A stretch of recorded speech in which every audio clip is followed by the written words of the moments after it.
Founders Weekend and the Halls of Fame induction ceremonies are so meaningful in the life of the college, and we're fortunate to receive nominations annually that lift up builders who have excelled in their careers. The Business Hall of Fame inducts an incredible class of honorees each year.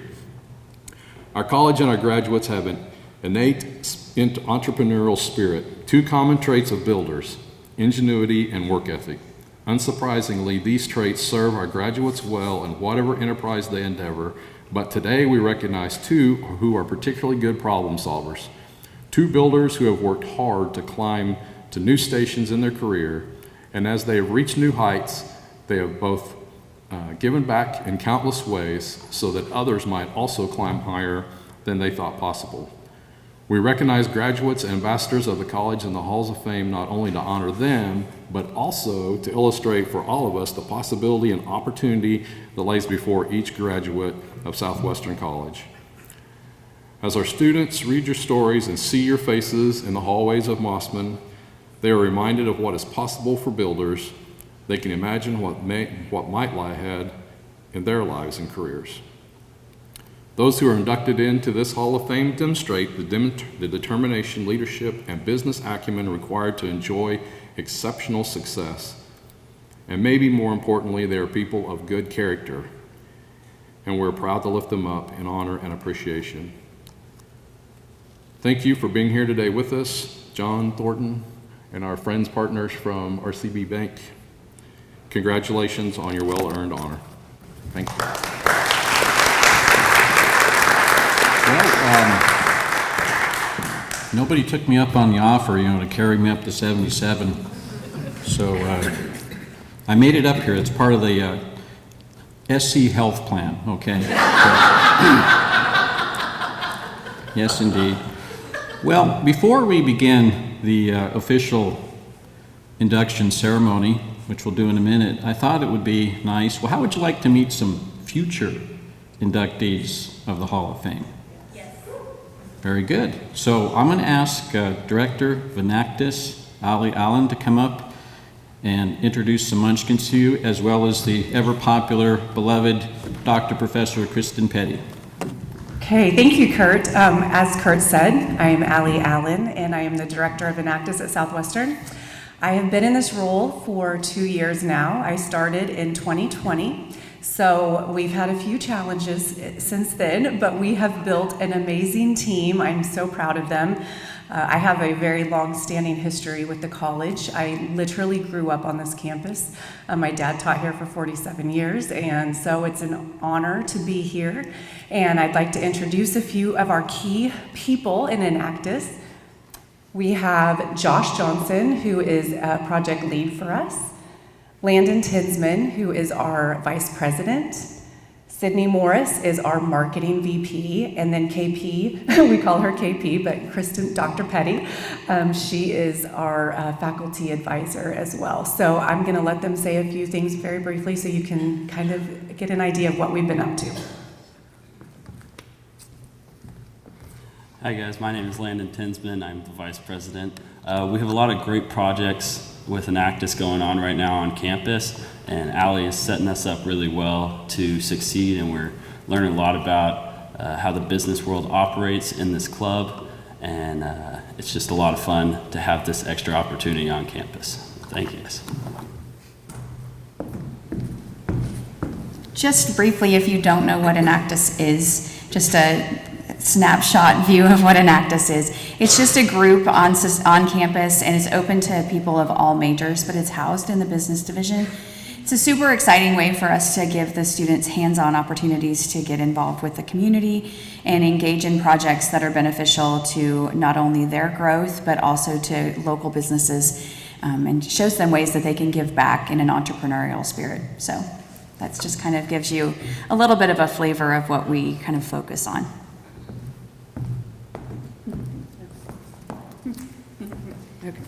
Thank you very much. Well, thank you. And I know Ali and Kristen will shun the spotlight, but I wish I had control of the spotlight right now, because I'd shine it on them. And of course, our sweet, precious, adorable, bedazzling munchkins as well. And I took the liberty, Landon and Josh and Tyler, Sid, to go into my calendar today on my phone. I've got this programmed in already, so I went out to, let me see if I'm doing my ciphering correctly, 2072, 50 years from now, happens to be April 23rd on that Saturday, 50 years from now. So we'll put you down, okay? And I'll be here. Uncle Kurt will be here. I will need some help up to 77, though, okay? But we appreciate everything you do. Okay. Southwestern College Business Hall of Fame was established in 2002 to honor alumni with significant achievements in business. It is the intent that this Hall of Fame gives recognition and honor to those who excel in the business field. Before we officially get underway, I would like to call your attention to the beautiful glass creations on the table beside me. These one-of-a-kind awards are given annually to Business Hall of Fame inductees. They are handcrafted by Mr. Scott Hartley, class of '97, a Southwestern science major who went on to use his artistic talents and his knowledge of science to become a master glassblower. Scott is also a 2016 inductee of the SC Fine Arts Hall of Fame. The 2022 recipient of the Business Builder Award is RCB Bank. RCB Bank is represented today by Greg Conklin, Winfield Market President, and Gloria Ulbrich, Vice President and Retail Coordinator. RCB was founded on January 4, 1936, and was the only bank in America that was chartered during the Great Depression. Over the years, it has grown to a $3 billion bank, but has not lost its community banking touch. Decisions are made locally, and its employees remain active in the community. RCB Bank has 60 locations in Kansas and Oklahoma, and over 100 employees are officed in Cali County alone. Ever since entering this area in 2010, RCB Bank has offered progressive products and services that support businesses and individuals on every step of their journey, from merchant card services and fraud protection programs to rewards accounts and loans. RCB Bank strives to ensure businesses, families, and the community grows. In addition, RCB Bank has focused on building the community through donations and sponsorships. They have contributed to local schools, cultural events, local health centers, agricultural organizations, food pantries, and charities that help those in need. It is for these reasons, and many more, that so many people are proud to say, RCB Bank, that's my bank.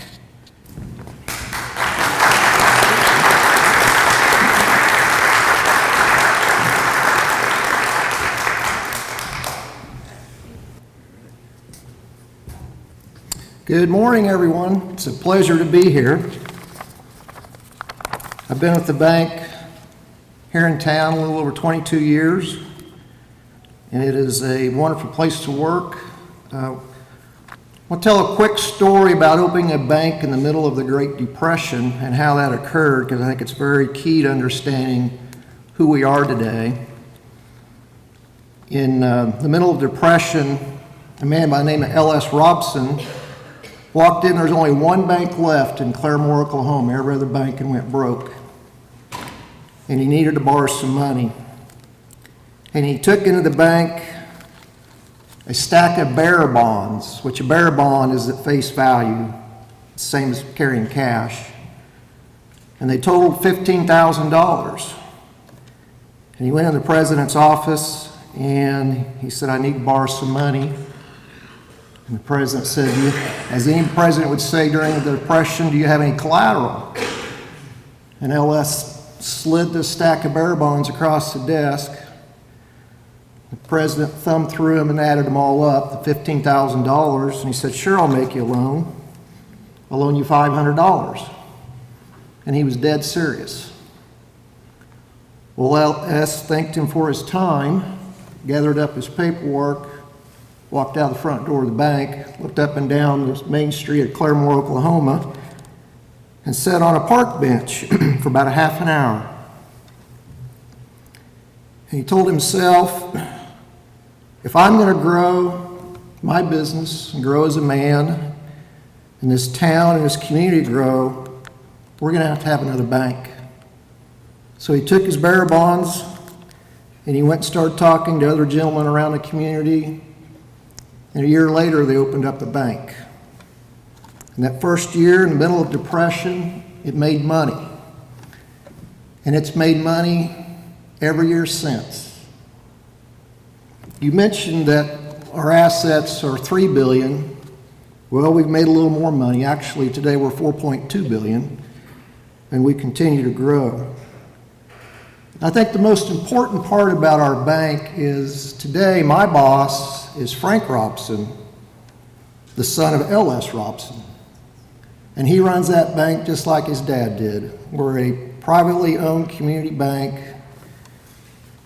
And they found it so important as they grew to make sure the communities knew that. So we have an employee stock ownership plan, an ESOP, for those that are familiar with that. 11% of the bank is owned by the employees. I'm a stockholder, Gloria's a stockholder. And it's very important because, as it was mentioned, in this county we have over 100 employees that work here between Winfield, Arc City, Oxford. We have some employees that live here that actually work in Wellington as well, and Douglas, that we all are part of this community. And the bank's history with this college is very unique, that it dates back almost to the very beginning of the college. In my job and some of my work with the college, I've had to read the original articles of incorporation when this college was founded. And if you want to see some of the most beautiful cursive handwriting, read those articles because they're absolutely beautiful. Nobody can write like that today. They don't even teach that anymore. Gloria and I are, I guess, dubbed history buffs because although we work here, it's very important to understand how everyone got here, how this college got here to be the great institution it is today, and to build upon that as you are builders. So we've been affiliated with the college for many, many years. I myself have worked with several of your great alumni. As I was watching the slideshow over there, Greg Howell and I used to work together. Brad Bennett and I worked together. Rich Jantz and I used to work together in banking. Corey Helmer and I have worked together. And it's an honor to work with many of your great esteemed alumni. The bank RCB originally stood for Rogers County, Oklahoma. In 1990, we changed that as we grew and went outside to many other communities. It now stands for relationships because we don't just provide a service, we build relationships. The C stands for community, all the communities that we are in and that we live in and support. And boldness. We are a very bold bank. To take a bank, the only bank that started in the Great Depression today, to a $4 billion bank, there's not a lot of banks that have done that. And we embrace technology. We use some very cutting edge technology, and I will tell this quick story too. Our fraud department in our bank, I'm amazed at the amount of fraud that they stop every day. And we do that by using the most cutting edge technology that's available. So, and I'm going to ask Gloria just to say a few quick words because although I'm the president, Gloria and I have worked together for 20 plus years, and she handles the deposit side of the bank. And she does a wonderful job. So Gloria, maybe you just, yeah, here.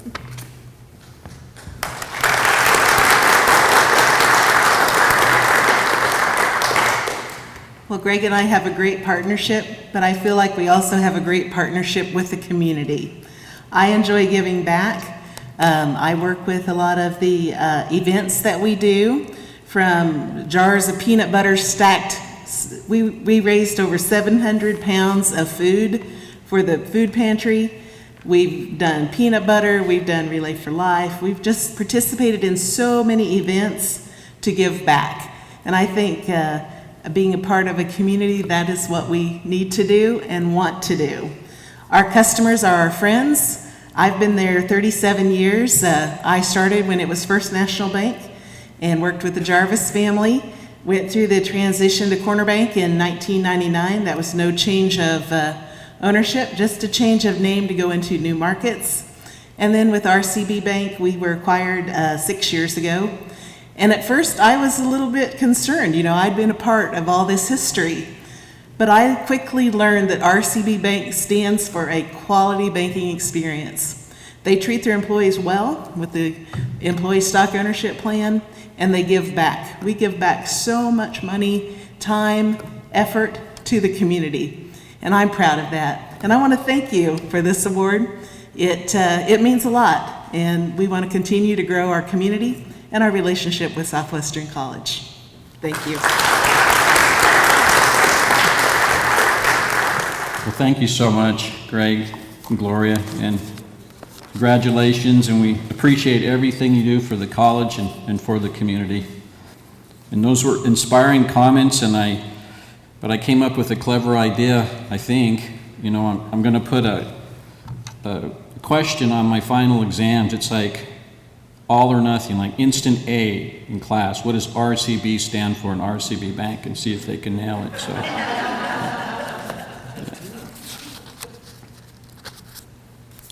And now, it is my pleasure to introduce the 2022 inductees to the Southwestern College Business Hall of Fame. Our first inductee this morning is John Nichols, class of 1987.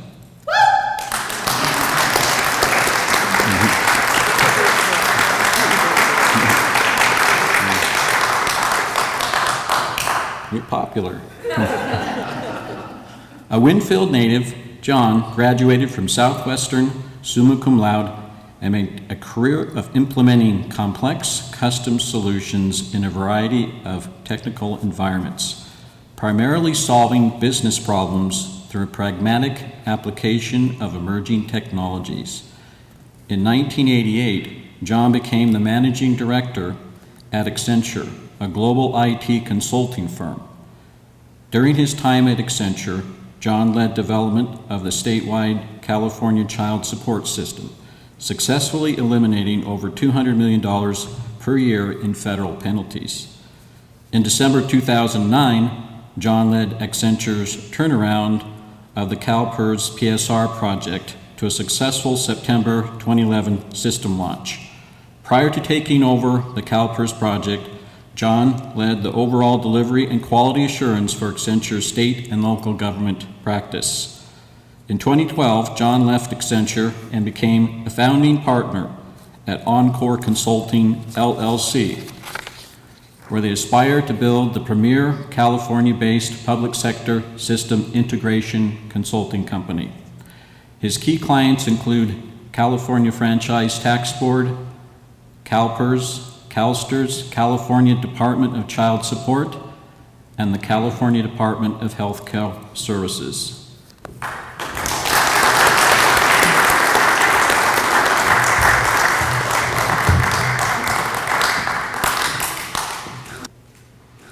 I was hoping that my other esteemed colleague would go first. I could get a better chance to see what we're really supposed to say here. They gave me very little guidance, so I thought I should probably articulate some sort of point of view of what I think it takes to be successful in business, and I probably should avoid any G.I. Jane 2 jokes. Would probably be a sensible path. But so I thought about, you know, I could talk a little bit about the genealogy of how I got to achieve what I achieved within the business, but that would be kind of long and boring. And I thought I could talk a little bit about like how I got to Winfield and to Southwestern College. That might be more relatable, but that might be kind of long and boring as well. So I thought I'd fast forward to kind of current day and talk about retirement, okay?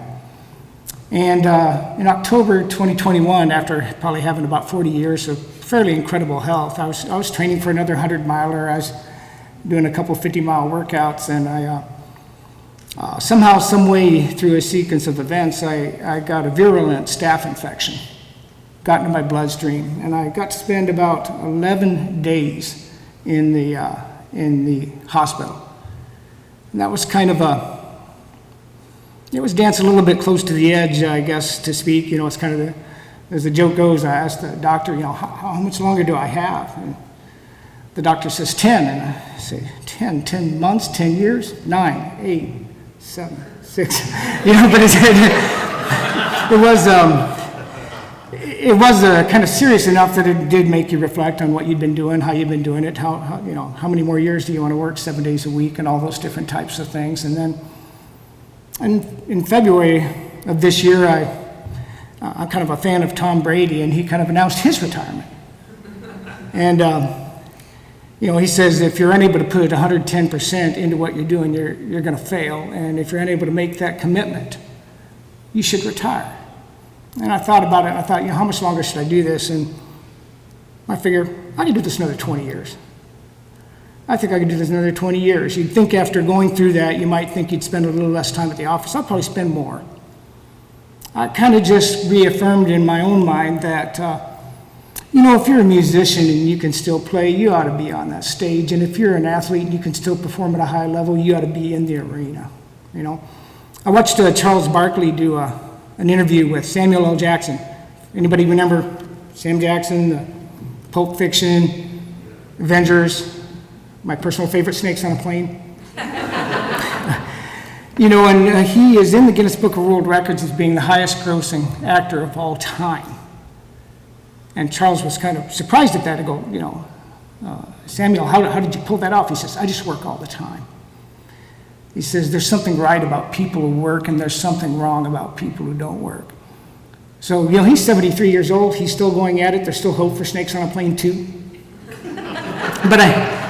But I think, you know, it just sounds like probably you know, an incorrigible workaholic, but I just think there's a bond that's formed when you try to do difficult things. Give you a personal story. It was about 7-8 weeks ago. I needed to put together a reference for a friend who was auditioning for a leadership position at an institution. And so I took a day off, and I just put together about 6 pages of what I thought was pretty good content, right? I was like, this is some pretty good stuff. I got 6 pages, but I know that really needs to be 3 pages. If you really want to be focused, if you really want to do it right, I need to somehow get the 6 pages down to 3 pages. So fortunately, I've got a gifted author teacher in the family. So I did what I normally do, and then I go ask my dad, David Nichols. He's back there, and I said, I need your help getting the 6 pages down to 3 pages that gets it to where it needs to be. And for the first time really ever, my dad, you could tell he was feeling every bit of his 83 years old. He questioned whether he had the energy level to be able to do it. And he says, look, you're your own best author. You're a great writer. It's going to be great. And I could tell he really just wanted to get through the day. And after what I just went through in the hospital and the recovery from that, I'm like, I kind of understood. So a good son would you know, let him off the hook. But since when have I been a good son? That would be completely out of character. So I was like, no, Dad, this is important. I got to get this right. You're really good at this. So we're going to do this. You're going to put the 83-year-old man aside for a few hours on a Sunday morning and help me get this document to where it needs to be. Saddle up one more time and help me do this. And he said, all right, I'll do it. I said, we can go back to being the 83-year-old man Sunday afternoon. So sure enough, I got the feedback from him. It was spot on, perfect about what I needed to do to the document to get it to where it needed to be. And I think he was, you know, happy he did it. But at the end of the day, it's like, kind of forced my dad to do that, but he's really good at it. I got to tap into that place in my dad's brain where he doesn't remember how many years it's been since the day he was born. When he's doing his work, when he's doing what he was meant to do, he doesn't remember how old he is, and he's really, really good at it. And so, and I have a document, probably will mean very little to anybody else, but I have a document, something he and I did together, and I'll get to keep that forever. And that's the gift of work. And I think that's the essence of what it takes to be successful in business. And I'll leave you with one more thought about, borrow from Tom Brady again, because they they'd asked him, he had 7 Super Bowls. They asked him, what was your favorite one? What was your favorite Super Bowl? Man, he said, my next one. My next one. And so, what am I going to do? So I've had a long career. What am I going to do? I'm just going to keep working until they drag me off on the cart and tell me it's time to go. I'm just going to keep doing it because that's what I was meant to do. And that makes it a lot more fun. So thank you for the honor. Appreciate it. Well, John, thank you so much. What you and your family, extended family have done for Southwestern College, it's beyond words. We're very grateful. Our next inductee is Thornton House, class of 1972. Began his college career at Southwestern College in 1968. After 2 years at SC, he continued his education at Fort Hays State University and the University of Nebraska, Omaha, before his job sent him to Houston. He ultimately returned to SC and completed his degree in the summer of 1994 and walked the stage at the 1995 graduation ceremony. His career in the oil and gas industry spans nearly 30 years. 2 years for the Stickle Drilling Company as a roughneck, 20 years with Northern Natural Gas Enron, where he was promoted multiple times. He transferred to Houston, Texas in January 1987 as manager of operations for Enron Gas Marketing. His career with Enron ended abruptly in 1993. From 1994 to 2000, he was heavily recruited for his expertise on Northern Natural's pipeline by several major energy companies. He retired in August 2000 at the age of 50.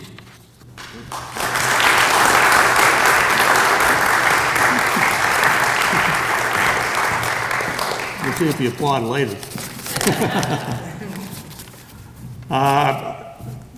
First thing I want to say is thank you, Southwestern, for the honor.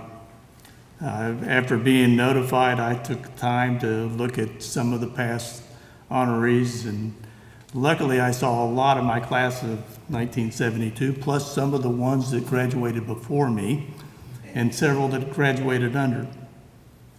I have to thank Crystal Wynn, who nominated me for this honor. Crystal is playing with the Horned Frogs right now, but she represents the prime example of the quality of people that Southwestern produces. Next, I want to thank my wife, Barbara, who has kept me out of trouble and has kept me focused for the last 40 years. If I'd met her on this campus in 1965, no telling what I might have been able to accomplish. She's my golf partner, my travel companion, my book editor, and definitely my best friend. I wish my son Chad and my daughter Carrie were here, but let's face it, they've got heavy-duty jobs too. I understand that. And they couldn't make it, but I know they're here in spirit. Now, I think that the thing that's so important is that I wouldn't be here today if Southwestern hadn't helped me out in the fall of 1993. And just a little, we heard that I was a roughneck. Yeah, I did that kind of stuff. And after working close to 300 days in a row, doing some 16 hours, after finishing up with that, I said, this is not how I saw my life going. So 4 weeks later, I ended up working for Northern Natural at a compressor plant just north of Liberal. And 2 years later, I find myself in Omaha, Nebraska as one of the gas control operators. Now, the point about gas control, if I can get my page turned, every business has to find a niche, an edge. Gas control was my edge. I didn't even know it at the particular time, but I loved it. It was the best erector set I ever had. Might have been 37,000 miles of pipe from El Dorado, Texas, all the way up to Marquette, Michigan, but I loved it. Plus, our management was really good about that. They allowed us to go ahead and take college classes. University of Nebraska Omaha was only 2 miles away from our office, and we'd take off in the evenings and go, and somebody else would cover for us. And that's a good company. Then we jumped down to 1986. Okay, no, I'm sorry, 1986, 86, excuse me. And that's when Northern bought Houston Pipeline. And between the two companies, they merged, and they became Enron. Now, I was within 15 hours of getting my degree from the University of Nebraska at that particular time. And then I was offered the job of manager of operations for Enron Gas Marketing. I accepted the job, and I started up in, I think it was October. Pretty soon, the next thing I know, I'm working 17 hours a day, 7 days a week, because it's a startup group. Everything is coming so fast, we can't even keep up with it. And that continued until Barbara and I were transferred to Houston. I ended up hiring staff and training staff on how to transport gas through the 10 major interstate pipelines in the country. Everything looked good.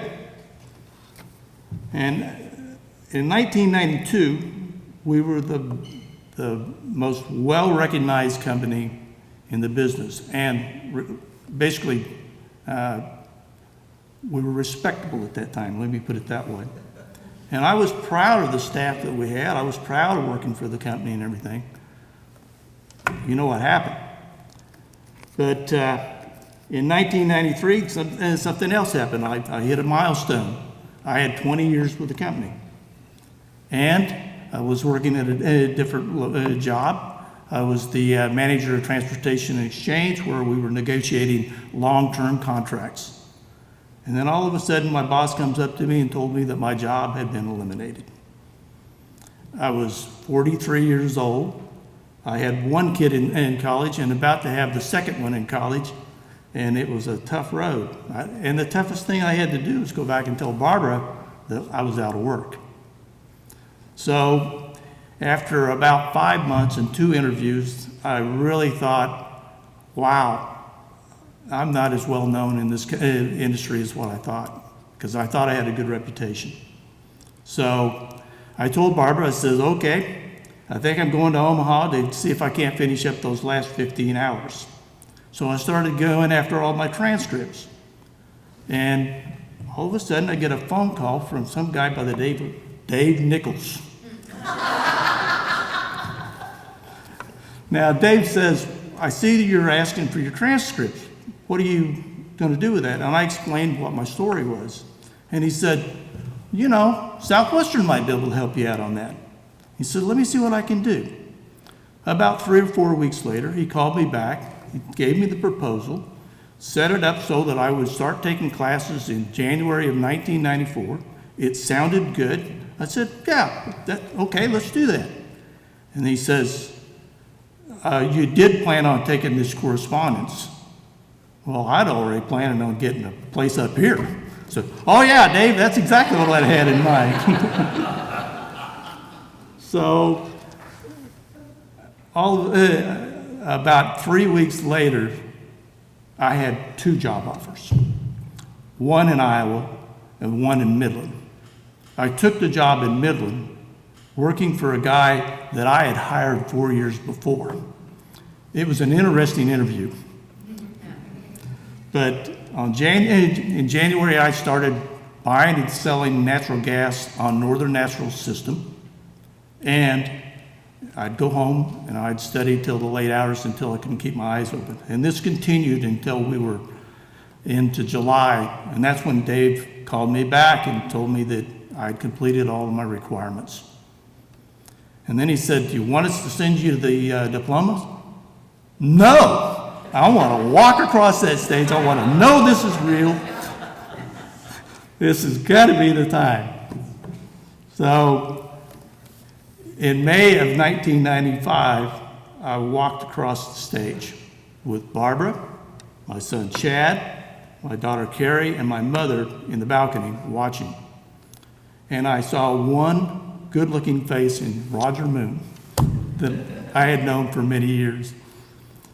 And the neat thing about it, I beat my daughter Carrie by 1 week of getting her associate degree at Richardson Junior College. I beat Chad, my son, by 2 weeks getting his marketing degree from Kansas State. And I beat Barbara by 1 year getting her degree in management from the University of Texas in Odessa. Yeah, Barbara and I know how it feels to try to get an education one class at a time.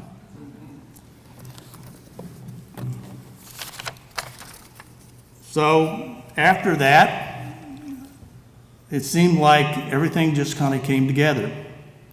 As I said, I had the edge. I knew how gas flowed through Northern System better than anybody in the country. And so when I bought gas, I knew it was going to flow. When I sold gas, I knew where it was going.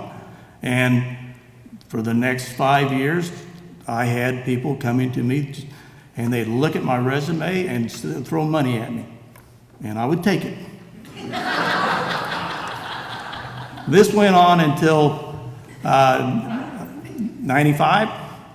And in 95, I was working for a company called Pacific Gas and Electric. You may have heard of them too. And they decided they wanted to move the operation up to Bethesda, Maryland. Barbara and I went up and looked at that and said, I think it's time for retirement. So I was lucky enough to retire at 50. Now, the important thing. David, I have negotiated several $1 million worth of deals in my past life, but none of them as important as the deal that I made with you. Thank you, my friend. Appreciate it.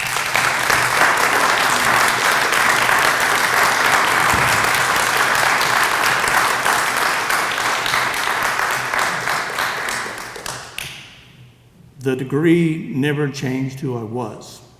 It simply changed how I was perceived. For that reason, Barbara and I are truly grateful for the help that we received from Southwestern at a time when things didn't look quite so well. Thank you again for the honor of being inducted in the Business Hall of Fame. Thank you.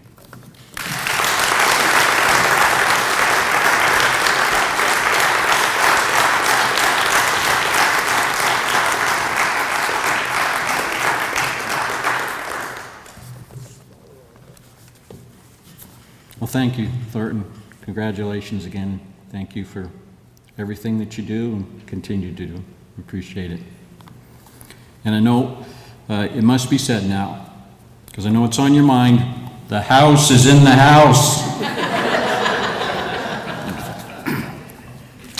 So I think I've been emceeing this event for about 10 years, and then after each one of these events, I'm just flabbergasted, stunned, shocked at what our students go on to do. It's just amazing. From this tiny little college on the prairie in Kansas, it's amazing. Again, on behalf of Southwestern College, we share and express our sincere gratitude for coming to the celebration of business and entrepreneurship, and for your ongoing support of Southwestern and of the business division.